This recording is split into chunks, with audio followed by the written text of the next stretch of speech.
E aí, tudo bem? Seja bem-vindo a mais uma videoaula do canal Análise de Dados Brasil.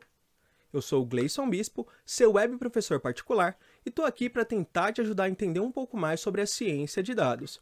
E como de costume, antes da gente falar do assunto da aula de hoje, vamos recapitular os principais tópicos da nossa última aula. Nós sabemos que o mundo mudou totalmente, principalmente de alguns anos para cá. Nunca na história da humanidade a gente gerou tanto dado igual agora, nunca o armazenamento esteve tão barato, principalmente por conta das aplicações em nuvem, e além disso nós nunca tivemos tanta tecnologia. Quando eu junto essa quantidade massiva de dados, o armazenamento muito mais barato e agora na nuvem, e toda a tecnologia suficiente para suportar e analisar toda essa quantidade de dados, nós temos o estopim da ciência de dados. E além da ciência de dados, esses três tópicos trouxeram um novo movimento, e esse movimento é o Big Data. Mas espera aí, o que é esse tal do Big Data que eu tanto escuto falar? O Big Data é algum tipo de sistema criado por uma grande empresa? É alguma técnica utilizada por alguma dessas novas startups do mercado? Ou é alguma teoria de alguma universidade de ponta? Nada disso, tá, pessoal? Eu gosto muito dessa descrição do Big Data que é utilizada pelo professor Fernando Amaral no seu livro Introdução à Ciência de Dados, e ele diz que Big Data nada mais é que um fenômeno, e esse fenômeno é associado a grandes volumes de dados. E para que fique um pouco mais prático para você entender, a gente pode dizer que Big Data é uma série de características, e se um determinado grupo de dados tiver essas características, a gente pode considerar ele Big Data ou não. E essas características, se vocês pesquisarem agora, elas são conhecidas como Vs do Big Data. Por que Vs do Big Data? Porque todas essas características começam com a letra V. Se você der uma pesquisada, como eu falei, você vai encontrar uma série de Vs do Big Data, uma série de características. Mas para que esse vídeo não fique tão longo e fique um pouco mais assertivo e mais simples, a gente vai focar nos principais Vs do Big Data, certo? E o primeiro deles é o volume. Para que um dado seja considerado Big Data, ele precisa ser gerado numa quantidade muito grande. Ele precisa ter bastante volume. E quando eu falo volume, é na casa dos zetas, dos petabytes, tá? Então pode considerar um volume muito grande.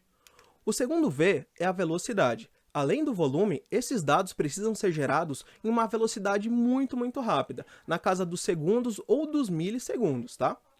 E o terceiro V que nós vamos tratar no nosso vídeo de hoje é a variedade. Além de um volume e de velocidade, esses dados precisam chegar em variedades bem distintas, tá? Então, de vários tipos, várias categorias, vários tamanhos, isso se enquadra na questão de variedade. Quando eu junto essa variedade, velocidade e todo esse volume de dados, nós temos o nosso Big Data. E para que você possa entender isso de forma um pouco mais prática, vamos imaginar agora uma chuva. E nessa chuva do nosso exemplo, imagina que cada gota é um tipo de dado diferente, certo? Quando está chovendo numa tempestade, a gente pode dizer que nós temos um grande volume de água. Então, no nosso caso, um grande volume de dado, certo? O segundo ponto é a velocidade. Além desse grande volume de água, essa água cai do céu numa velocidade muito grande. Então, no nosso exemplo da nossa chuva de dados, esses dados caem em uma velocidade do céu muito grande, certo? E o terceiro ponto é a variedade. Nesse momento, você deve estar discordando de mim, mas eu vou fazer você mudar de opinião. A variedade desse caso aqui no nosso exemplo da chuva, imagine que nós temos vários tipos de gotinhas diferentes. A gente vai ter gota um pouco mais redondinha, gotinha um pouco mais triangular, gota com mais água, gota com menos água. Então, no nosso exemplo, que essas gotas são dados, a gente tem sim uma quantidade um pouco diferente ou uma variedade um pouco maior de dados, certo?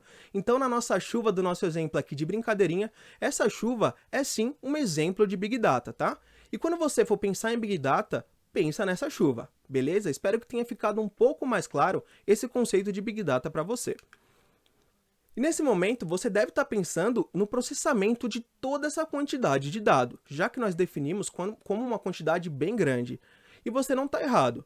Se nós fôssemos fazer o processamento de todo esse dado em um único computador, nós teríamos que ter um computador da NASA, um supercomputador que custaria na casa dos milhões ou até os bilhões de dólares. E a gente sabe que não é isso que acontece, não é todo dia que nós vemos esse tipo de computador.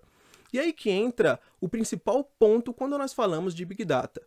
Para processar toda essa quantidade de dado, em vez de utilizar um único computador, nós fazemos a divisão desse dado em pequenas partes e dividimos essas pequenas partes em diversos computadores. E cada computador fica responsável por poder processar e extrair informação, valor de uma pequena quantidade de dados. Nós chamamos isso de processamento distribuído. E ele se chama assim porque, como nós já falamos, cada um desses computadores ou servidores é responsável por analisar uma pequena parte desse dado. E assim a gente vai conseguir analisar todo esse Big Data em cada um desses computadores, de forma muito mais simples e muito mais performática.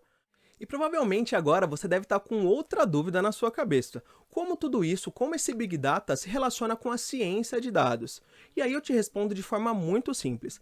Imagina nós analisarmos toda essa massa de dados utilizando técnicas computacionais de Machine Learning.